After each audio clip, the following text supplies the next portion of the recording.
ചിലപ്പോൾ പടങ്ങളുടെ എക്സ്പീരിയൻസ് എങ്ങനെ ഉണ്ടായിരുന്നു? പൊളിയാണ്. നല്ല നൈസായിട്ട് ആസിഫ് അലി ഖാൻ നമ്മുടെ കൊച്ചും സൂപ്പറായിട്ട് ചെയ്തിട്ടുണ്ട്. പിന്നെ മൊത്തത്തിൽ നല്ല ക്യാമറ, BGM ഒക്കെ സൂപ്പറായിട്ട് അടിപൊളിയാണ്. അസിഫലിയുടെ ഒരു പെർഫോമൻസ് ഒക്കെ എങ്ങനെ ഉണ്ടായിരുന്നു? അത് പറയാനല്ലോ, അടിപൊളിയാണ്.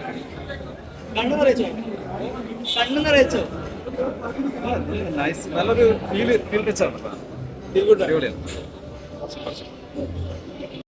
ഫുള്ളായിട്ട് എടുത്തിട്ടുണ്ടെന്ന് പറഞ്ഞാൽ മറ്റേ ദുബായിൽ അവിടെ കണ്ട ഷൂട്ട് ചെയ്തത്. അതുകൊണ്ട് തന്നെ ദുബായി രസമായിട്ട് ചെയ്തിട്ടുണ്ട് തന്നെ. പിന്നെ ആസിഫ് അലിയും ദീപ് പറമ്പളിനും കൂടാണ്ട് ഇതിലൊരു കൊച്ചും കൂടി ക്യാരക്ടറായിട്ട് വരുന്നുണ്ട്. ആ കൊച്ചു നല്ല രസമായിട്ട് ചെയ്തിട്ടുണ്ട്. എന്തായാലും ഒരു വൺ ടൈം വാച്ച് മൂവി, എന്തായാലും ധൈര്യമായിട്ട് ഫാമിലിക്കൊക്കെ കയറാവുന്ന ഒരു പടം. ഈ അവധിക്കാലം കുട്ടികളായിട്ട് പോയി കാണാൻ പറ്റിയ പടം. അതായത് ഇത് കുട്ടികൾക്ക് പറ്റുന്ന പടമെന്ന് എനിക്ക് തോന്നല്ല. കാരണം ആ ഫാമിലി കഥ പറയുമ്പോൾ ഒരു ചെറിയ ലാഗ് പോലെയൊക്കെ ഫീൽ ചെയ്തായിരുന്നു. പക്ഷെ കുട്ടികൾക്ക് പറ്റിയൊരു പടം എന്ന് എടുത്തു പറയാൻ പറ്റില്ല.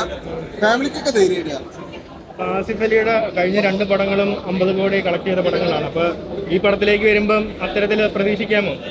ഒരു പ്രതീക്ഷയില്ല. കാരണം അടുത്ത കാലത്തായിട്ട് ആസിഫ് അലി, നമുക്കറിയാം ആസിഫ് അലി വ്യത്യസ്തമായ റോളുകൾ കൊണ്ടാണ് ആസിഫ് അലി ഞെട്ടിക്കുന്നത്. അതേ ഒരു മാസ് ഹീറോ അല്ല. നമുക്കറിയാം സാധാരണക്കാരുടെ ലൈഫ്, പല സിറ്റുവേഷനിലുള്ള സാധാരണക്കാരുടെ ലൈഫ് അവതരിപ്പിക്കുന്ന ഒരു താരമാണ് ആസിഫ് അലി. അപ്പോൾ ആസിഫ് അലിയിൽ നിന്ന് നമ്മൾ എന്താണ് പ്രതീക്ഷിക്കുന്നതിനുള്ള അതിന് വളരെ കൂടുതലായിട്ടുള്ള ഒരു ആസിഫ് അലിയുടെ അഭിനയ മുഹൂർത്തങ്ങൾ നിറഞ്ഞൊരു സിനിമയാണ് സർക്കിട്ട്. പിന്നെ അതുപോലെ തന്നെ കംപ്ലീറ്റ് പുറത്താണ് ഷൂട്ട് ചെയ്തത്. വളരെ ഓതൻറ്റിക് ആയിട്ട് ആ നാട്ടിലെന്താ നടക്കുന്ന, മലയാളികൾക്ക് നടക്കുന്നതും അവരുടെ ഇടയിലുള്ള റിലേഷനും എല്ലാം നല്ല രസകരമായിട്ട് സിനിമ പറഞ്ഞു വിട്ടു. പിന്നെ എടുത്തു പറയേണ്ടത്, ഇതിൽ അഭിനയിച്ച ഈ ഒരു കുട്ടിയുടെ കഥയുമായിട്ട് ലൈഫായിട്ട് കണക്ട് ചെയ്തിട്ടാണ് ഈ സിനിമ വരുന്നത്. അപ്പോൾ കുട്ടിയായിട്ട് അഭിനയിച്ച ഓർഹൻ എന്ന അദ്ദേഹം ക്യാരക്ടർ അതിഗംഭീരമായിട്ട് ചെയ്യേണ്ടത്. കാരണം ആസിഫ് അലി നമുക്കറിയാം ഇമോഷണലി നമുക്ക് നന്നായിട്ട് കൺവേ ആവുന്ന ഒരു താരമാണ് ആസിഫ് അലി. അപ്പോൾ അദ്ദേഹത്തിൻ്റെ കൂടെ ഇങ്ങനെ സ്ക്രീൻ സ്പേസ് ചെയ്തിട്ട് ആ ഇമോഷൻ അങ്ങോട്ടും ഇങ്ങോട്ടും കൊടുക്കുക എന്നുള്ളത് വളരെ ശ്രമകരമായ ഒരു വർക്കാണ്. അത് ആ കുട്ടി ഗംഭീരമായിട്ട് ചെയ്തിട്ടുണ്ട്.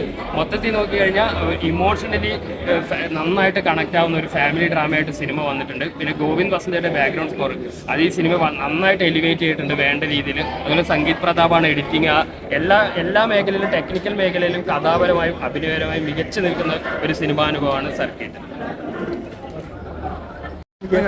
എങ്ങനെയുണ്ട് ചേട്ടാ പടം? എങ്ങനെയുണ്ട്? നൈസ് പടം. ആസിഫിക്കായാലും കിടിലം പെർഫോമൻസ്, ആ പയ്യനൊക്കെ ആയാലും പൊളി. മൊത്തത്തിൽ നൈസ് പടം. നല്ല എഡിറ്റിംഗ് ആയാലും നല്ല മ്യൂസിക് ആയാലും ഗോവിന്ദ് വസന്തയുടെ കിടിലം മ്യൂസിക്കാണ്. ഇപ്പം ദീപ് പറമ്പോൽ ആയാലും മറ്റേ നമ്മുടെ ദിവ്യപ്രഭ, എല്ലാവരും പെർഫോമൻസ് ഒക്കെ ആയാലും കിടിലം പെർഫോമൻസ്. ബ്രോ, നമ്മുടെ ആസിഫ് അലി കഴിഞ്ഞ 2 പടം 50 കോടി ആയിരുന്നല്ലോ. അപ്പൊ ഈ പടം ആ രീതിയിൽ എന്തെങ്കിലും ഇതാവോ? സാധ്യത ഉണ്ട്. നല്ല, കാരണം ഇമോഷണൽ എത്ര ടച്ച് ചെയ്യുന്ന മൂവിയാണ്. നല്ലതായിട്ട് ഹുക്ക് ചെയ്യുന്നുണ്ട് നമ്മളെ. ഒരിടത്ത് പോലും ലാഗ് അടിപ്പിക്കുക അങ്ങനത്തെ കാര്യങ്ങളൊന്നുമില്ല. ചെറിയൊരു പടം, ഒരു കൊച്ചു പടമാണ്. ഡ്യൂറേഷൻ ആയാലും കുറവാണ്. 2 മണിക്കൂർ തികച്ചില്ല. അപ്പൊ അതുകൊണ്ട് അത്ര ഗ്രിപ്പിംഗ് ആയിട്ടാണ് പടം പൊക്കോണ്ടിരിക്കുന്നത്. ആവശ്യമില്ലാത്ത ലാഗില്ല, കാര്യങ്ങളില്ല. ഇപ്പൊ ഇമോഷണൽ സീനൊക്കെ ആസിഫ് അലി അറിയാം അത്ര ഇന്റൻസ് ആയിട്ട് ചെയ്യാറുണ്ട്. അപ്പൊ അതിന്റെ ഒരു സാധനം നമുക്ക് അവസാനം കണ്ടവരെല്ലാരും കണ്ടു പറഞ്ഞോണ്ട് ബ്രോ, ഈ അവധിക്കാലം കുട്ടികളായിട്ട് പോയി കാണാൻ പറ്റിയ പടമാണോ? ഉറപ്പായിട്ടും കൊച്ചു പിള്ളേർക്ക് ഇഷ്ടപ്പെടും. അല്ലെങ്കിൽ ആ ഒരു എന്താ പറയുക, ഡിസീസിനെ പറ്റിയൊക്കെ ഒത്തിരി പരാമർശിക്കുന്നുണ്ട്. അത്ര ഡീറ്റെയിൽ ആയിട്ട് പറയുന്ന പടം, അത്രയും കാണേണ്ട പടം, ഫാമിലീസ് കാണേണ്ട പടം. ഓക്കെ.